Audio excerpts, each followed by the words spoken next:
feel like when you're 40 and you're in your hometown, like, how will make new friends? Greensboro's been ran through. Yeah, I think I gotta get out. I don't think I need to be here in Green. Whitney returns from a whirlwind trip overseas, her spirit electric, her energy renewed. But something has shifted, the hush of approaching 40 and an insistent biological clock. Back in Greensboro, she contemplates artificial insemination, vulnerability perched on her shoulders like bridal veils. The return of a familiar face from her past brings tension, reminders of old wounds. Glenn's presence feels distant, his silhouette against the window more a memory than a backbone. There's humor, Whitney twerking in London nightclubs, body rolls under strange neon lights. But laughter masks longing. She is dancing, yes, but also waiting. Here, the search for a sperm donor becomes absurd and deeply tender.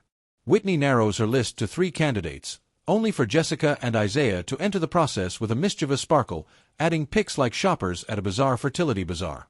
Ashley's womb cleansing ceremony, replete with sage and sacred intentions, feels part ritual, part desperation, part sisterhood. Whitney's boundaries, symbolized by kicking everyone out to inseminate, crack open. She invites them back in to hold her legs, humbling, intimate, revealing. Pregnant or not, Whitney retreats into legacy, planning her father Glenn's 79th birthday, honoring a generational thread. In the backyard, they memorialize Hen Chi, Whitney's beloved cat. The gang gathers, stories spill, tears wobble. A surprise gift leaves Whitney speechless, hope wrapped in unexpected gestures. 3 days pregnant, she misreads her body's chorus, morning sickness or nesting. Either way, she craves roots. Matchmakers unite. Jessica and Isaiah roll out a blind date.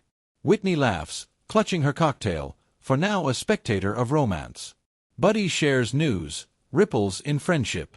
Whitney embarks on a journey to Salem, where the paranormal beckons, and anticipation makes her heart tremble. The first pregnancy test looms, a hush before the storm. Witchy energy intensifies. Whitney and her friends escape to Boston and Salem. Ballet classes, ghost stories, modern-day seances. Familiar warmth meets spectral chill. Whitney searches for signs, not just baby omens, but direction.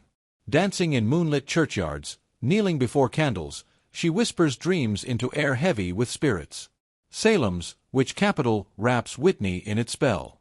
Haunted houses, new witchy friendships, and ritualistic power pull her deeper. Her heart lightens, tethered between hope and history.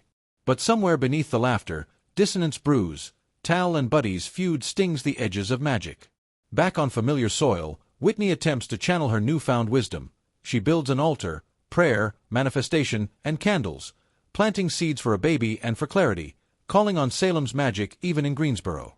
Ma Bell, her BFF, rolls out the red carpet in Greensboro, a playful VIP scene. But in clubs and staircases, she pouts. Her body betrays her confidence, romantic prospects, oddly absent. Nights out become lonely trails of hope and hesitation. At season's midpoint, Season 13 of My Big Fat Fabulous Life stitches together a quilt of motherhood dreams, chosen family, and enchantment. Whitney wrestles with age, biology, heartbreak, and unsent vials of hope. 2 failed inseminations weigh on her, 3 looms as a choice or surrender. Her body becomes landscape and battleground. Wanderlust leads her to Salem, not just for witches, but for self. Rituals, the cleansing, seance, altars, become emotional prayer. She's trying to summon not fertility alone, but steadfast direction amidst life's chaos. The Tal Buddy drama underscores the pain of betrayal within chosen family. Sundance nights, party invitations, whispers of disinvitation, they reflect subtle fractures. Whitney is mediator, mother hen, and peacekeeper, even as her own heart fractures.